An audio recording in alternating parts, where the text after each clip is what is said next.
मुजिदोड़ा सरकारी उच्च विद्यालय वार्षिक उत्सव अनुष्ठित होगा जाउछि। मंच उपरे विराजमान करिथिबा देवतुल्य अतिथि वृंद, समस्त शिक्षक शिक्षयित्री वृंद, सम्मुखरे बसिथिबा फुलपरी कोमलमती कुनि कुनि पिलामाने आज ही वार्षिक उत्सव रे अतिथिमान परिचय प्रदान करिबा ପାଇଁ ଯାଉଛି। ମୁଁ ଏ ବିଦ୍ୟାଳୟର କଳା ଶିକ୍ଷୟିତ୍ରୀ ସସ୍ମିତା ଚୌଧୁରୀ। ସେ ହେଉଛନ୍ତି ଶ୍ରୀଯୁକ୍ତ ପ୍ରଦୀପ କୁମାର ନାୟକ ମହୋଦୟ ସାର୍। ସେ ଆଗରପଡ଼ା ଡାଏଟର ବରିଷ୍ଠ ଶିକ୍ଷକ ପ୍ରଶିକ୍ଷକ। କୁହାଯାଏ ଜଣେ ଶିକ୍ଷକ ଡକ୍ଟର, ଇଞ୍ଜିନିୟର, ଲେକ୍ଚର ସମସ୍ତଙ୍କୁ ତିଆରି କରିପାରନ୍ତି। ଆଉ ସେଇ ଶିକ୍ଷକମାନଙ୍କୁ ଯିଏ ଶିକ୍ଷାଦାନ କରନ୍ତି ସେ ହେଉଛନ୍ତି ସେଇ ଆମର ଟ୍ରେନିଂ କଲେଜର ଲେକ୍ଚର, ଯିଏକି ଆମର ଶ୍ରୀଯୁକ୍ତ ପ୍ରଦୀପ କୁମାର ମହୋଦୟ ନାୟକ ସାର୍। ଜଣେ ଛାତ୍ରବତ୍ସଳ ଅଧ୍ୟାପକ, ବିଶିଷ୍ଟ ଶିକ୍ଷାବିତ୍, ଜଣେ ଲେଖକ ଭାବେ ଭ୍ୟାଲୁ ଏଜୁକେସନ ଏବଂ ଛବି କଥା କହେ ଦୁଇଟି ଉପାଦାନ ପୁସ୍ତକ ତାଙ୍କର ସୃଷ୍ଟି। ତାପରେ ଆଜି ଉତ୍ସବରେ ମୁଖ୍ୟ ଆକର୍ଷଣ ହେଉଛନ୍ତି ଶ୍ରୀଯୁକ୍ତ ଅଭୟ ସୁତାର ମହୋଦୟ ସାର୍।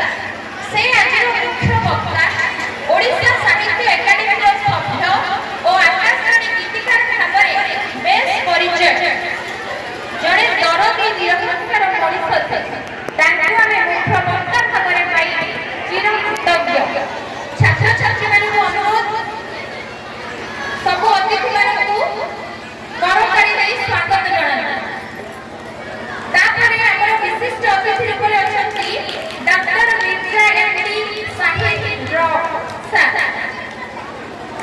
ଛାତ୍ରଛାତ୍ରୀମାନଙ୍କୁ ଅନୁରୋଧ, ତାଙ୍କୁ କରତାଳି ଦେଇ ସ୍ୱାଗତ ଜଣାନ୍ତୁ। ସେ ଜଣେ ଛାତ୍ରବତ୍ସଳ ଅଧ୍ୟାପକ ଭାବରେ ବରଗଡ଼ ଇଞ୍ଜିନିୟରିଂ କଲେଜରେ ବେଶ ସୁନାମର ଅଧିକାରୀ ଅଛନ୍ତି। ସେ ଆଇଆଇଟି ଖଡ଼ଗପୁରରେ ମଧ୍ୟ ଏମଟେକ୍ର ଛାତ୍ର ଥିଲେ। ଜଣେ ବିଶିଷ୍ଟ ଶିକ୍ଷାବିତ୍, ଗବେଷକ ଭାବେ ସର୍ବଦା ଛାତ୍ରଛାତ୍ରୀମାନଙ୍କ ପାଇଁ ପ୍ରେରଣାର ଉତ୍ସ ହୋଇ ଆସିଛନ୍ତି। ତାଙ୍କୁ ଅତିଥି ରୂପରେ ପାଇ ଆମେ କୃତଜ୍ଞ।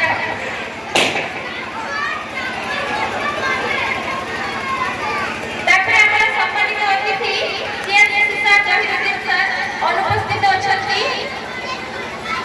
ଆଉ ଆମ ପଞ୍ଚାୟତର ସରପଞ୍ଚ ଲୋକା ଭାଇ ମଧ୍ୟ ଅନୁପସ୍ଥିତ ଅଛନ୍ତି। ଆଜି ଉତ୍ସବର ଅନ୍ୟତମ ଅତିଥି ମୀର ଅବ୍ଦୁଲ ହାଫିଜ ସାର୍, ମୀରାମହଲା ଉର୍ଦ୍ଦୁ ପ୍ରାଇମେରୀ ସ୍କୁଲର ପ୍ରଧାନ ଶିକ୍ଷକ। ଆମର ପଡ଼ୋଶୀ ସ୍କୁଲ ମୁଁ ଏଠି ଚାକିରି କରିବା ଦିନରେ ସାର୍ଙ୍କୁ ଦେଖୁଛି। ସାର୍ ବହୁତ ଭଲ, ଜଣେ ଛାତ୍ରବତ୍ସଳ ଶିକ୍ଷକ ଭାବେ ସେ ବେଶ ପରିଚିତ। ଶିକ୍ଷକ ରାଜକିଶୋର ପାଣିଗ୍ରାହୀ ସାର୍, ମୁଁ ଏଠି ଚାକିରି କଲାବେଳେ ସାର୍ଙ୍କୁ ଦେଖିନଥିଲି, କିନ୍ତୁ ସାର୍ଙ୍କ ବିଷୟରେ ବହୁତ କିଛି ଶୁଣିଛି। ମୋ ଟିଚର ମାନେ କୁହନ୍ତି, ଧୀରେ ଧୀରେ କୁହନ୍ତି ସାର୍ ବହୁତ ଭଲ। ଯାହା ସାର୍ ଆଜି ଆସିଛନ୍ତି, ଆମେମାନେ ମଧ୍ୟ ଧନ୍ୟ। ତାପରେ ଆମର ପ୍ରିୟ ମାନେ ବର୍ତ୍ତମାନ ଆମର ନୂଆ ସିଆରସି ସାର୍ ହେଇସାରିଲେଣି, କିନ୍ତୁ ଆମ ପାର୍ଟିରୁ ଆଜି ପର୍ଯ୍ୟନ୍ତ ବାହାରେ ସିଆରସି ସାର୍ ମାନେ କିଏ ନା ଇର୍ଷା ସାର୍। ସାର୍ ମାନେ ହସି ହସି ସବୁ କଥାକୁ ସୁନ୍ଦର ଭାବରେ ଯେତେ ସାରା ପ୍ରୋବ୍ଲେମ ଥାଉ ଭଲସେ ମ୍ୟାନେଜ କରିପାରନ୍ତି, ଆମମାନଙ୍କୁ ଗାଇଡ କରନ୍ତି। ସାର୍ଙ୍କୁ ମଧ୍ୟ ଧନ୍ୟବାଦ। ସାର୍ ଆଜି ଏଠାରେ ଉପସ୍ଥିତ ଅଛନ୍ତି। ତାପରେ ଆମର ପ୍ରିୟ ଯିଏକି ମାନେ ଯଦି କୌଣସି ମିଟିଂ ହେଉଛି, ସଭା କାର୍ଯ୍ୟ ହେଉଛି, ତାକୁ ଏମିତି ଠିକ୍ ଭାବରେ ପରିଚାଳନା କରିବେ ଆଉ ବହୁତ ସୁନ୍ଦର ଭାଷଣ ଦେଇପାରନ୍ତି, କବିତା କହିପାରନ୍ତି, ସେ ହେଉଛନ୍ତି ଆମର ମୁନ୍ନା ସାର୍।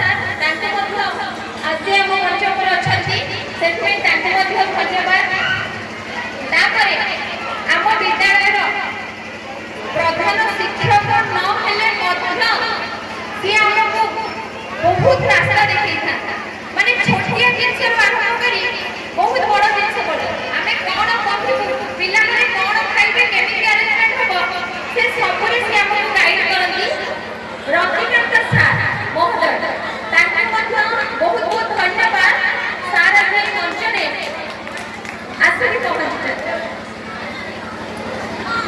ସର୍ବଶେଷରେ ଆଜି ଉତ୍ସବର ସଭା ନାୟିକା ତଥା ଆମ ବିଦ୍ୟାଳୟର ମୁଖ୍ୟ, ଆମ୍ଭମାନଙ୍କର ଫ୍ରେଣ୍ଡ, ଫିଲୋସଫର,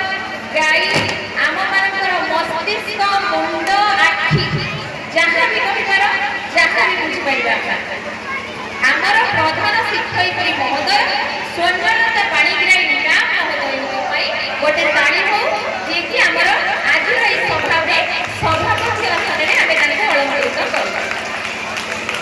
ତାଙ୍କର ନରମ ସାଧାରଣ ଜୀବନୀ ଶୈଳୀ ଆମ୍ଭମାନଙ୍କର ଉଦାହରଣ, ତାଙ୍କର ସ୍ନେହ ଶ୍ରଦ୍ଧା ପ୍ରେରଣା ପାଇ ଆମେମାନେ ଆଗକୁ ବଢ଼ିପାରୁ।